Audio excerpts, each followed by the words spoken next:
Started. All right. Well, welcome in everyone. Thank you to those of you joining us live or those tuning into the recording. We have a very special kind of a double dose franchisee interview here with the Assisting Hands franchisees, Brittany and Matt McCleary, that have a couple territories in Texas, in Mansfield, Texas. And so we'll be hearing their story. And if there's any questions along the way for Brittany and Matt, feel free to type those into the chat. And then if you've got any questions just about the concept itself, feel free to type those into the chat as well. And our friend Dan Durney, who's here with us, will make sure to answer those questions as we go along. So first off, Matt and Brittany, I just want to thank you both. And Matt, I know you're in public, so don't feel like you have to jump in unless absolutely necessary. But I want to thank you both for your time today. We really appreciate it, and we appreciate you sharing your story with us. Absolutely. We're big believers in what we do, so we like sharing about it. Awesome. Awesome. Well, just to jump right in to kind of set the stage, Brittany, can you tell us all a little bit about what both of your backgrounds were before you found the Assisting Hands opportunity? Yeah. And then Matt will jump in. I do most of our talking anyway, so he'll jump in as needed. He's used to it. So we were actually both school teachers. Matt taught high school and business classes, and then was a tennis coach. And then and he did that for about 14 years. And then I taught first grade for 11 years before doing this. So that was our background. I have an education degree and a finance degree, and Matt actually has a communications and a marketing degree. But most of, I would say, our careers, we had a few jobs here and there before, but our careers were in education. Okay, great. And what went on that kind of led you to look into purchasing a business for yourself and getting into entrepreneurship? So we probably sound like that typical story of COVID happened. Even down in Texas, it happened. So we had the school systems had really changed. Matt has always been business minded and wanted to start his own business. So as we were going through COVID, and it honestly had just made the school systems, it was just not fun anymore. And so I told him, fine, we can go figure out what business we're going to start. So we had no idea what we wanted to do. So we went to our small business. Matt, what's the name of what is it called? The small business? We first of all started at the small business SBDC. SBDC. Oh, okay. Yeah. So we started there. So we started there, and they were super helpful, but when they realized we didn't have an idea of what we wanted to do, they said, hey, why don't you go speak to a franchise broker? So we spoke to the franchise broker. She was wonderful, and she took us through an entire counseling and evaluation, and we learned a lot about ourselves during that. We learned that we like security, and that we wanted to do something very calculated, and had like that security mindedness. We knew we loved people, so we wanted to be in the people business.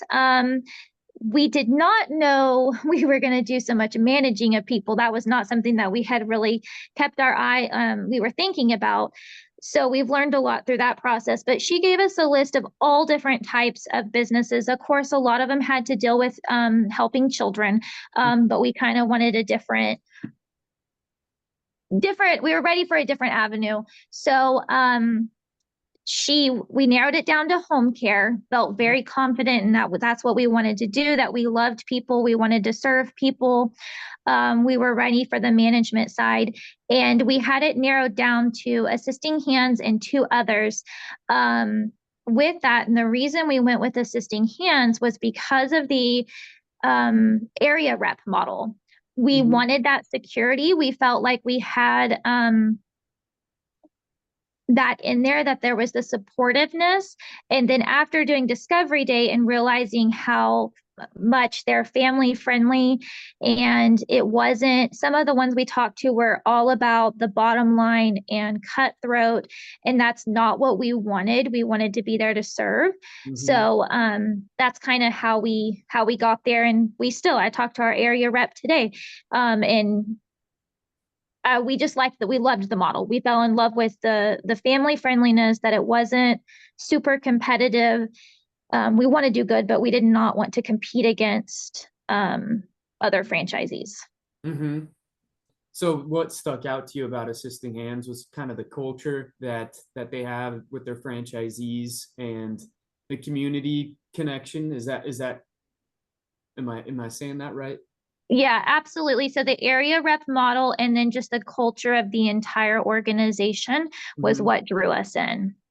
Yeah, that's great. And the area developers, really unique to Assisting Hands and senior care. So, that obviously helps with support. So what did you find both of you guys leaning on the most as far as support from Assisting Hands goes in the early days? I think Matt was going to say, Matt, go ahead. Oh, sorry. Yeah, I was just going to chime in really quick. So again, being a high school coach and teacher, my schedule was a little more flexible than Brittany's. So I really buckled down during the day and did a lot of validation calls, did some in the evenings. And what kept coming across, and it's the same thing Brittany had already said, was everybody that I talked to, whether it was in Texas or whether it was out of state, the word family kept coming up. Family, family, family. Obviously, FOFO, family of franchise owners, is real big in the culture, but I can attest to it. And that was really what drew me in initially, well, secondarily behind the area rep model. Robbie McCullough is great.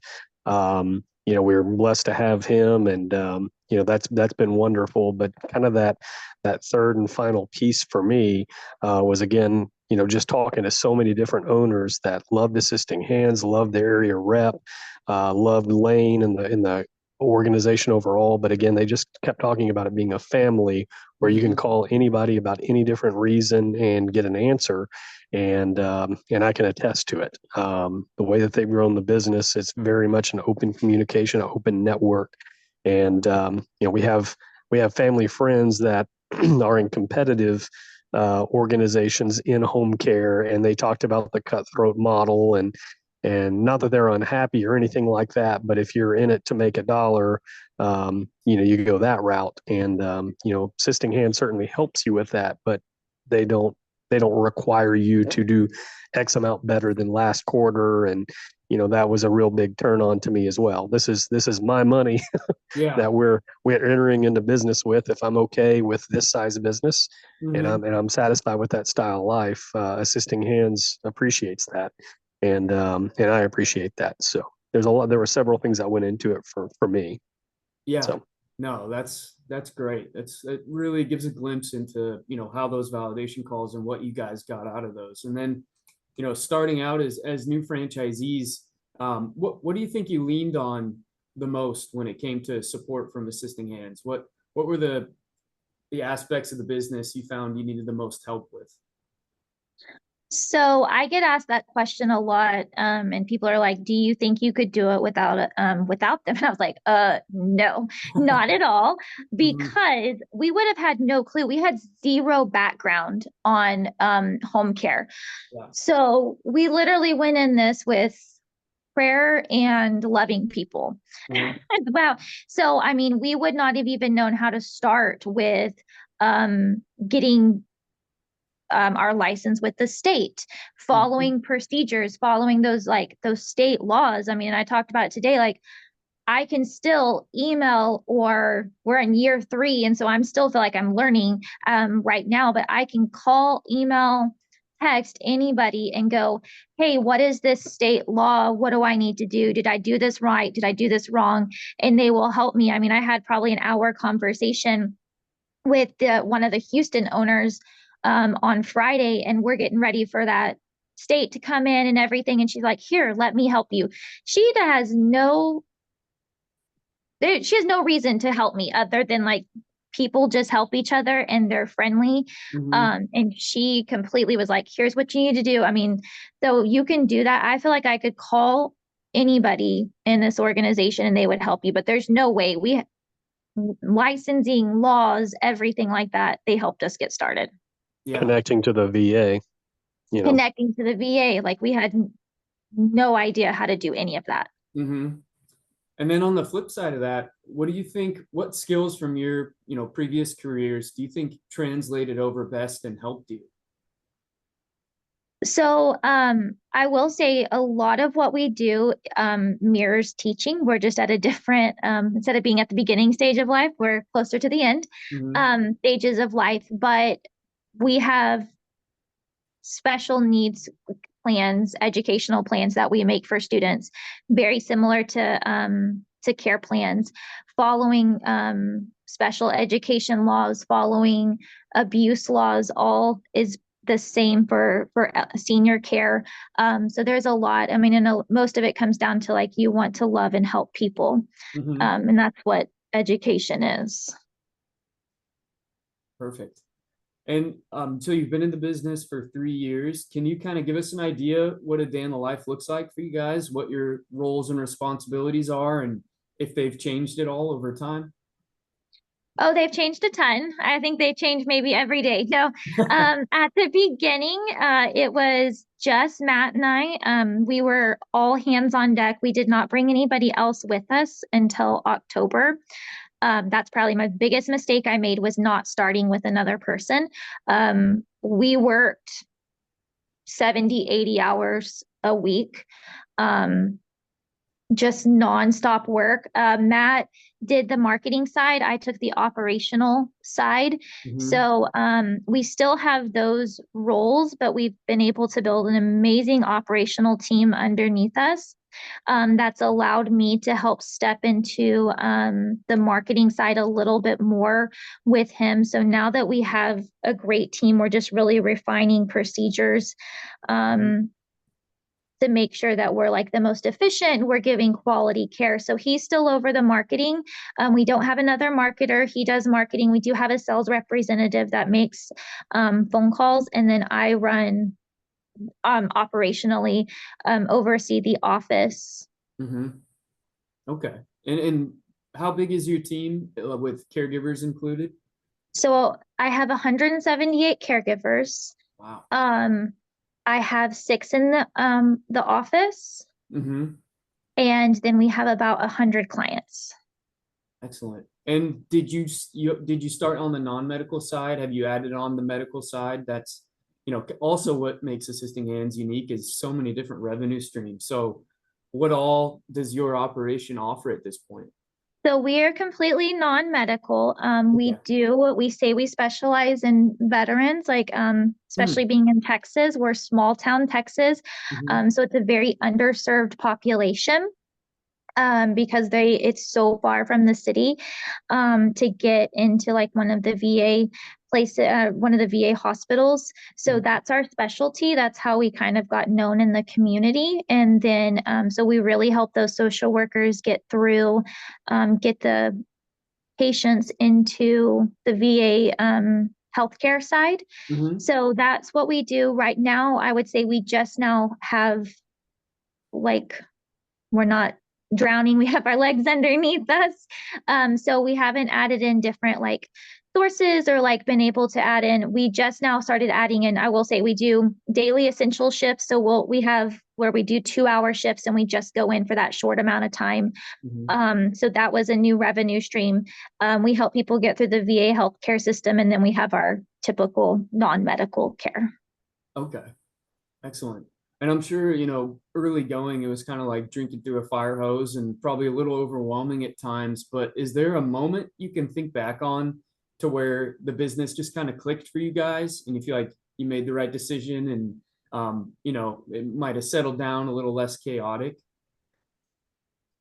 I would say when we got and I tell every validation call I do this, like it is some of the hardest work we've ever done, but it's so rewarding. And I have zero regrets in doing this. There's always going to be crazy times with what we do. We're in a stressful lot of our patients are under stress, Yeah. end of life care. So that's always going to happen.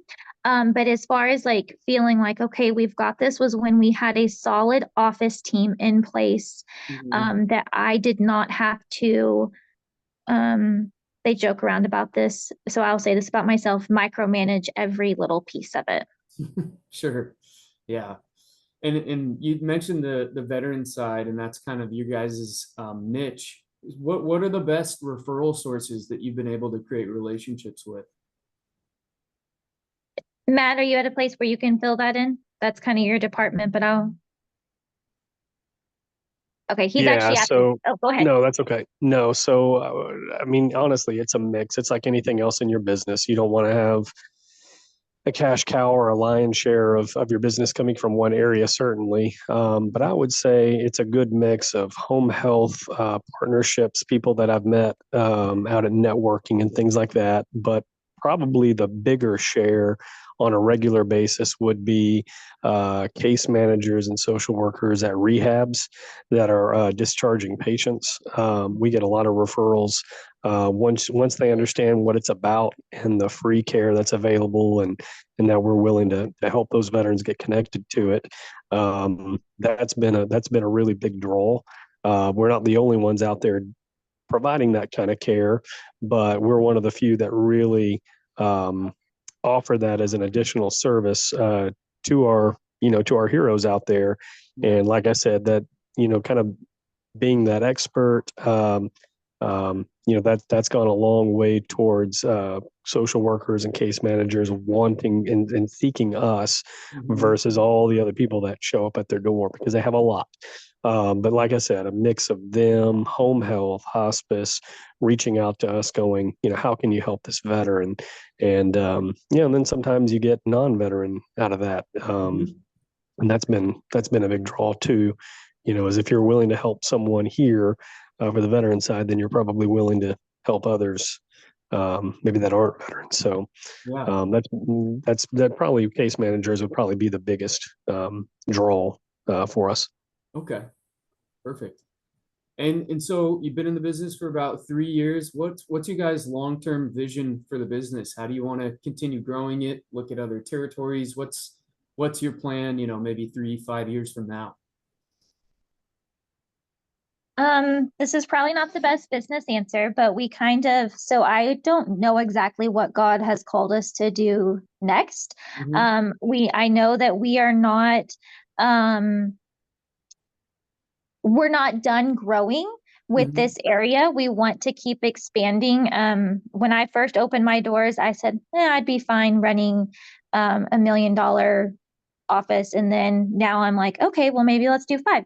And so we have dreams of veteran homes. We have dreams like that, but don't have a specific way. We kind of take it year by year and go, yes, we still feel called to do this. Yes, we still feel called to expand, because there's so many more people in need. We serve on a couple of nonprofit boards as well that help veterans. And so we do see a need for like housing and just the pricing of assisted livings that people just can't afford it anymore. So how can we use what we do well at in order to supplement that? So we have some plans for there, but we're still going strong on growing this territory, these 2 territories we have. Yeah, absolutely. Go ahead, Matt. I saw you. No, I was going to say I saw the question that Dan had there, and I'm available to answer it if need be, or if you'd like to answer it, or if you'd like to ask it, that's fine, in case individuals can't see the question that he asked. Yeah. So, you guys gave us great differentiators on what stuck out to you about assisting hands, and now that you are owners, and I'm sure you compete with other, home care companies out there. What do you think is the competitive advantage to assisting hands compared to some of the other senior care companies out there from a customer facing standpoint? Well, from my perspective, again. Oh, sorry, Matt. I think you accidentally Pulling in right now. There we go. Normal day. So number one, I want to keep beating on that same drum, but again, having Sorry, the phone's in ringing on there. that end. Oh, Yeah, oh, I okay. keep pushing it away. But having that area rep in there has been crucial because we can go directly to him. And I get it from a client's perspective, it's not that important, but to a business owner, that's critical, especially if you don't have any experience in this. Yeah. But through that individual, and I think this is being modeled elsewhere, and it's probably already been modeled elsewhere, to be quite frank. We work together, again, being a family of owners, not being in competition with each other. We work together to ensure that a patient is getting care. So, for instance, when there's a person that's too far away for us, it may fall under the purview of another agency owner or something like that. And so we gladly hand that off to, again, another agency owner here within the system. And we've done. Sorry, the phone's ringing. Can y'all hear me okay? Yeah. Yes. Matt'll be back. So I'll finish what he was saying. So I think that from a client standpoint, with the fact that I think that we work together as a team, I regularly talk to our Fort Worth and Dallas offices, and we will pass around. So when Matt goes to these marketing events, it's not well, I can serve you in this area. We have the entire North Texas covered. That's huge. I think for the time frame that for how long Assisting Hands has been around, I always mention that, like, okay, we've been doing this 20 years, like, as the Assisting Hands, like they've been there, they've done that. The culture, it comes down from the top, and they have the location. So I think that's a huge competitive advantage when it comes to talking to clients, because they realize this is not just a fly-by-night company. They have somebody who's been there, and like culture comes down from the top. Yeah. Yeah, absolutely. Well, you kind of answered the question, but I always like to wrap up with, and I know you guys are familiar with the role of a franchise broker because you worked with one. So if you put yourself in the shoes of that franchise broker you worked with and you're going to present Assisting Hands to a client, you've highlighted some amazing things about the brand, but what do you think are the main things that a broker should never miss mentioning when they're presenting Assisting Hands to a candidate? I think the biggest thing is to let them know you always have the support. You're not alone. That area rep, the fact that it's family oriented. You can get help any time of day from anyone with that. And then just just the way that they've positioned themselves as one of those top brands in the nation. It's a recognized brand, which is a huge selling point, because people are going to go with who they know more. So you have that brand recognition with them. Those would definitely be the top three. Perfect. Yeah, and I would also think that, it depends on what that individual is looking for. If they're looking to make, $1 million in their first 6 months, I mean, yeah, going with a huge name company, you got all that brand power behind you, to Brittany's point. But, again, if you're doing it just for the money, this is a really hard industry. I'm going to be quite frank. Yeah. You've got to love people. And if you're doing it just for the love of money, you're probably not going to be as happy as you could be. So Right. if you're a person that loves individuals and wants to do the best for the individual, and as you're being blessed, God blesses you for it, then Assisting Hands is a fantastic option, because it's people first, and then money is really not so much a consideration. It's what are you happy with? And like I said, I'm not saying that there's other organizations out there aren't just as loving and just as kind and just as patient oriented. But I feel like Assisting Hands is as much for the patient as any company we could have ever imagined to work with. So I've been very, very pleased with that. Yeah, amazing. Well, this has been such a great conversation for me and our brokers. We've interviewed Assisting Hands franchisees before, and they were fantastic, but that was more on the money side and just the business operations and the scalability, which are all, of course, like amazing things. But to hear from you two more on the emotional side and what attracted you to the brand. And then I can tell you're having a major impact in your community through your ownership with Assisting Hands. And it's just really special.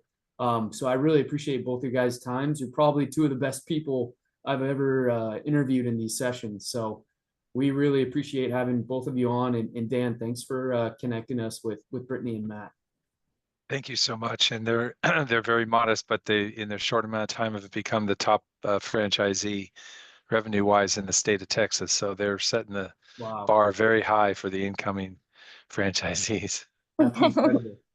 Thank you both. Yes, we definitely are big believers in Assisting Hands. We drink the Kool-Aid, so. Well, you're great representatives of it, and you're doing it for the right reasons. So thanks so much for both of your time today. We really appreciate it. Absolutely. Y'all have a good day. All right. Take care. Thank you, Bye. Heath.